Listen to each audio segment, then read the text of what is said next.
오늘은 교회력으로 종료주일이라고 이야기합니다. 종료주일은 예수님께서 십자가를 지시기 위해 예루살렘에 입성하신 날을 기념하는 주일입니다. 마태복음 21장에 보면 예수님께서 나귀를 타고 예루살렘에 들어가실 때에 많은 사람들이 종려나무 가지를 흔들면서 외쳤습니다. 뭐라고 외쳤습니까? 우리 함께 읽어볼까요? 앞에서 가고 뒤에서 따르는 무리가 소리를 높여 이르되 호산나 다윗의 자손이여 찬송하리로다. 주의 이름으로 오시는 이여 가장 높은 곳에서 호산나 하더라. 아멘. 사람들은 예수님께서 나귀를 타고 예루살렘에 입성하실 때에 너무너무 기뻐가지고 왕으로 맞이했습니다. 그들은 예수님이 이스라엘을 구원할 메시아라고 생각을 했던 것입니다. 그래서 기쁨과 기대 속에서 종려나무 가지를 흔들며 환영했습니다. 그러나 우리가 잘 아는 것처럼 그 기대는 오래 가지 못했어요. 예수님께서 예루살렘에 들어가신 지 불과 3, 4일 후에 그 무리 가운데 많은 사람들이 이렇게 외칩니다. 뭐라고 외쳐요? 십자가에 못 박으소서, 십자가에 못 박으소서라고 외칩니다. 여러분, 왜 이런 일이 일어났을까요? 며칠 전만 해도 두 손 들고 종려나무 가지 흔들면서 막 펄쩍펄쩍 뛰면서 호산나 다윗의 자손이여 우리를 구원하소서 막 그랬던 사람들이 3, 4일 후에 십자가에 못 박으라고 외칩니다. 그 이유는 사람들이 예수님이 어떤 메시아인지를 제대로 알지 못했기 때문입니다. 사람들은 예수님을 정치적인 왕으로 기대했어요. 로마를 무너뜨리고 이스라엘을 강하게 만들 왕을 기대했던 것입니다. 그러나 예수님은 그런 왕으로 오신 것이 아니에요. 예수님은 죄 문제를 해결하기 위해 오신 구원자였습니다. 예수님은 왕으로 오셨지만 동시에 어린 양으로 오셨습니다. 그래서 성경은 예수님을 이렇게 부릅니다. 하나님의 어린 양, 하나님의 어린 양. 세례 요한은 예수님을 처음 보았을 때 이렇게 외쳤습니다. 보라, 세상 죄를 지고 가는 하나님의 어린 양이로다. 이 말씀은 예수님의 사명을 한 문장으로 설명하는 말씀이에요. 예수님은 왕이시지만 동시에 우리의 죄를 대신 지시는 어린 양으로 오셨습니다. 종려주일은 바로 이 사실을 깊이 묵상하게 하는 날입니다. 사람들은 종려나무 가지를 흔들며 왕을 맞이했지만 하나님의 계획 속에서 예수님은 십자가에서 어린 양으로 드려지실 왕이셨습니다. 오늘 우리는 종려주일을 맞이하여 이 질문 앞에 서게 됩니다. 나는 어떤 예수님을 바라보고 있는가? 나는 어떤 예수님을 바라보고 있는가? 오늘 말씀을 통해 우리는 다시 한번 어린 양 대신 예수님이 누구신지 깊이 살펴보려고 합니다. 자, 첫 번째는 사람들은 메시아를 제대로 알지 못했습니다. 자, 19절 말씀을 봅니다. 같이 읽습니다. 유대인들이 예루살렘에서 제사장들과 레인들을 요한에게 보내어 네가 누구냐 물을 때에 요한의 증언이 이러하니라. 아멘. 당시 요단강 광야에서는요 매우 특별한 일이 일어나고 있었습니다. 광야에서 한 사람이 나타나서 하나님의 말씀을 선포하기 시작합니다. 그는 회개를 외쳤고 사람들에게 세례를 베풀었습니다. 회개하라, 천국이 가까이 왔느니라. 회개하라, 천국이 가까이 왔느니라. 사람들은 이 메시지를 듣고요 충격에 빠졌습니다. 왜냐하면 그 당시 이스라엘에는 약 400년 동안 선지자가 나타나지 않았기 때문이에요. 말라기 선지자 이후에 하나님께서 더 이상 선지자를 보내지 않으셨습니다. 하나님의 말씀이 침묵한 시대가 계속되고 있었습니다. 그런데 갑자기 광야에서 한 사람이 나타나서 선지자처럼 말씀을 선포하기 시작합니다. 그래서 많은 사람들이 요단강으로 몰려들었습니다. 사람들은 마음속으로 이렇게 생각한 겁니다. 혹시 이 사람이 메시아가 아닐까? 이 소식은요 전 예루살렘까지 퍼져나갔습니다. 그래서 종교 지도자들은 제사장들과 레인들을 보내서 요한에게 질문합니다. 네가 누구냐? 네가 누구냐? 그들이 던진 질문에는 당시 유대인들의 그 메시아에 대한 기대가 담겨 있는 것을 보게 됩니다. 먼저 그들은 묻습니다. 오늘 본문에는 3번의 질문과 3번의 부정이 나옵니다. 네가 그리스도냐? 네가 그리스도냐? 여기서 그리스도는요, 히브리어로 메시아와 같은 말입니다. 즉 예수 하나님이 보내실 구원자를 말하는 것이죠. 세례 요한은 말합니다. 나는 그리스도가 아니다. 그러자 그들은 다시 묻습니다. 그러면 네가 엘리야냐? 엘리야냐? 왜 이런 질문을 할까요? 말라기 4장 5절에 보라, 여호와의 크고 두려운 날이 이르기 전에 내가 선지자 엘리야를 너희에게 보내리니, 이런 예언이 있습니다. 그래서 유대인들은 메시아가 오기 전에 엘리야가 먼저 올 것이라고 믿고 있었어요. 요한은 다시 답변합니다. 나는 아니라. 나는 아니라. 그러자 또 묻습니다. 네가 그 선지자냐? 이 질문은 신명기 18장에 나오는 모세와 같은 선지자를 말합니다. 그러나 요한은 또 말합니다. 아니라. 아니라. 3번의 질문에 대해서 요한은 모두 다 부정합니다. 그리고 자신을 이렇게 소개합니다. 뭐라고 소개합니까? 함께 읽습니다. 나는 선지자 이사야의 말과 같이 주의 길을 곧게 하라고 광야에서 외치는 자의 소리라. 아멘. 예. 외치는 자의 소리라. 그렇게 말합니다. 예. 여러분, 소리가 뭡니까? 소리가 뭐예요? 소리는 금방 있다가 없어지는 게 소리입니다. 예. 여러분, 왜 지금 세례 요한이 이런 질문, 이런 답변을 할까요? 한마디로 자기는 겸손한 그런 메신저로 지금 자기를 소개하고 있는 것입니다. 한마디로 나는 소리일 뿐이다. 나는 주인공이 아니다. 나는 단지 메시아의 길을 준비하는 사람이다. 그런 말이죠. 여기서 우리는 세례 요한의 겸손한 신앙을 볼 수 있습니다. 세례 요한은 3장 30절에 가면 그는 이렇게 이야기합니다. 그는 흥하여야 하겠고 나는 쇠하여야 하리라. 예. 참된 하나님의 사람은요, 자기를 드러내지 않습니다. 참된 신앙은 예수님을 높이는 신앙이에요. 그런데 더 중요한 것은 당시 사람들의 모습이죠. 그들은 메시아를 기다리고 있었어요. 그러나 정작 메시아를 알아보지 못했습니다. 왜 그랬을까요? 그 이유는 사람들이 자기가 원하는 메시아만 기다렸기 때문입니다. 그들은 로마 제국의 지배 아래에서 고통받고 있었어요. 그래서 그들은 메시아를 기대했습니다. 이 로마를 무너뜨릴 정치적인 메시아, 이스라엘을 강하게 만들어줄 그런 왕, 민족을 해방시킬 영웅, 그런 메시아를 기다렸습니다. 그러나 하나님이 보내신 메시아는 전혀 다른 모습으로 오셨습니다. 그분은 겸손한 종의 모습으로 오셨어요. 그리고 결국 십자가를 지기 위해서 오셨던 겁니다. 그래서 사람들은 예수님을 알아보지 못한 거예요.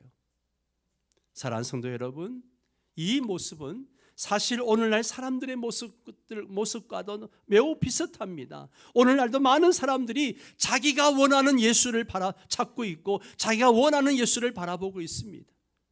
성공을 보장해 주는 예수, 내 문제를 해결해 주는 예수, 내게 삶의 평안을 주고 평강을 주는 예수. 그러나 성경이 말하는 예수님은요, 단순히 우리의 삶을 편안하게 해주기 위해 오신 분이 아닙니다. 예수님은 우리의 죄를 해결해 주시기 위해서 오신 구원자이십니다. 그래서 신앙의 가장 중요한 질문은 이것입니다. 나는 예수님을 제대로 알고 있는가? 나는 제대로 예수님을 알고 있는가? 여러분 어떻습니까? 여러분은 예수님을 제대로 알고 계십니까? 우리가 진짜 예수님을 바로 알 때 비로소 진짜 신앙이 시작이 되어집니다. 두 번째로 예수님은 증인을 통해서 예수님을 드러내셨습니다. 사람들은 메시아를 제대로 알지 못했어요. 그러나 하나님께서는 사람들에게 메시아를 알게 하기 위해서 증인을 세우셨습니다. 그 증인이 바로 세례 요한입니다. 25절을 보면 바리새인들이 이런 질문을 합니다. 함께 읽습니다. 네가 만일 그리스도도 아니요 엘리야도 아니요 그 선지자도 아닐진데 어찌하여 세례를 베푸냐. 당시 유대 사회에서는 이 세례라고 하는 것은 매우 특별한 의미가 있습니다. 유대인들이 아닌 이방인이 유대교로 개종할 때에 이제 그때 정결 예식으로 세례를 베풀고 하곤 했었습니다. 유대인들이 아닌 이방인이 유대교로 개종할 때 하는 그런 행위 중에 하나입니다. 그런데 지금 보세요. 세례 요한은 누구에게 세례를 베풀고 있습니까? 이방인이 아닌 유대인들에게 세례를 베풀고 있습니다. 이것은 매우 충격적인 일이었습니다. 당시 유대인들은 자신들이 아브라함의 자손이기 때문에 자동으로 하나님의 백성이라고 생각했습니다. 그러나 세례 요한은 말합니다. 혈통이 중요한 것이 아니다. 진짜 중요한 것은 회개다라고 말하고 있는 것입니다. 여러분, 지금 이 질문에 대해서 세례 요한이 뭐라고 대답하는지 한번 보세요. 자, 26절을 함께 읽습니다. 나는 물로 세례를 베풀거니와 너희 가운데 너희가 알지 못하는 한 사람이 섰으니. 여기 매우 중요한 말이 나오죠. 너희 가운데 너희가 알지 못하는 한 사람이 섰다. 이 무슨 말이에요? 이미 메시아가 그들 가운데 와 계신다는 거죠. 그러나 사람들은 그 메시아를 알아보지 못했어요. 여기서 우리는 인간의 영적 무지를 보게 됩니다. 이 사람은요 스스로 하나님을 알 수 없습니다. 사람은 스스로 메시아를 알아볼 수 없습니다. 그래서 하나님께서는 증인을 보내시는 거예요. 세례 요한이 바로 그 증인입니다. 하나님께서는 언제나 증인을 통해서 당신을 드러내셨습니다. 구약에서도 마찬가지였습니다. 하나님은 노아를 통해서 또 모세를 통해서 여러 선자들을 통해서 말씀하셨습니다. 그리고 이제 지금은 세례 요한을 통해서 증언하십니다. 요한은 계속해서 말합니다. 27절 또 같이 읽습니다. 곧 내 뒤에 오시는 그이라 나는 그의 신발끈 풀기도 감당하지 못하겠노라. 아멘. 자, 이 말은 당시 문화 속에서 매우 강한 겸손의 표현입니다. 고대 사회에서 신발끈을 푸는 사람은 종들이 하는 일 중에서 가장 낮은 일 가운데 하나였습니다. 그런데 세례 요한은 이렇게 말합니다. 나는 그분의 신발끈 풀 자격도 없다. 그런 이야기죠. 여러분, 이 말은 단순한 겸손의 표현이 아닙니다. 이것은 예수님의 위대함을 강조하는 말이죠. 세례 요한은 당시 이스라엘에서 매우 존경받는 인물이었어요. 많은 사람들이 그를 선자로 알고 찾아왔습니다. 심지어 어떤 사람들은 세례 요한을 메시아라고 인정을 했습니다. 그러나 요한은 말합니다. 나는 아무것도 아니다. 나는 그분 앞에서 가장 낮은 종들보다도 못한다. 왜냐하면 예수님은 단순한 사람이 아니기 때문입니다. 예수님은 하나님의 아들이시며 세상의 구원자이십니다. 그래서 세례 요한의 사역은 매우 분명합니다. 사람들을 자기에게로 모으는 것이 아니라 자기를 통해서 예수님께로 인도하는 거예요. 이것이 바로 참된 사역의 모습이죠. 참된 사역자는요, 사람들을 자기에게 묶어두지 않습니다. 사람들을 예수님께로 인도합니다. 세례 요한은 그 역할을 정확하게 감당했습니다. 마지막 세 번째로 예수님은 세상 죄를 지고 가는 하나님의 어린 양이십니다. 하나님의 어린 양이세요. 본문 중심 구절인데요. 29절 함께 읽습니다. 이튿날 요한이 예수께서 자기에게 나오심을 보고 이르되 보라 세상 죄를 지고 가는 하나님의 어린 양이로다. 아멘. 자, 이 말씀은 요한복음에서 처음으로 예수님의 사명을 분명하게 선언하는 그런 말씀입니다. 세례 요한은 예수님을 보자마자 사람들에게 외칩니다. 보라, 보라. 이 말은요, 단순히 눈으로 보라는 말이 아니에요. 이 헬라어 뜻을 보면 주의 깊게 바라보라, 믿음으로 바라보라, 이런 의미를 갖고 있습니다. 사람들의 시선을 자기에게서 돌려 예수님께로 향하게 하는 외침인 거죠. 이제는 나를 보지 말고 저분을 보라, 그런 이야기입니다. 그리고 이어서 예수님을 이렇게 소개합니다. 세상 죄를 지고 가는 하나님의 어린 양이로다. 이 표현은 구약 전체의 구속사를 한 문장으로 요약하는 말입니다. 예수님은 하나님이 준비하신 어린 양이십니다. 세례 요한은 예수님을 하나님의 어린 양, 하나님의 어린 양이라고 불렀어요. 여기서 하나님의 어린 양이라는 표현은 구약 성경을 떠올리게 합니다. 창세기 12장에서 아브라함이 이삭을 번제물로 드리려고 할 때에 이제 아들 이삭이 아버지께 묻습니다. 아버지여, 번제할 어린 양은 어디 있습니까? 그때 아브라함은 이렇게 말합니다. 하나님이 자기를 위하여 번제할 어린 양을 친히 준비하시리라.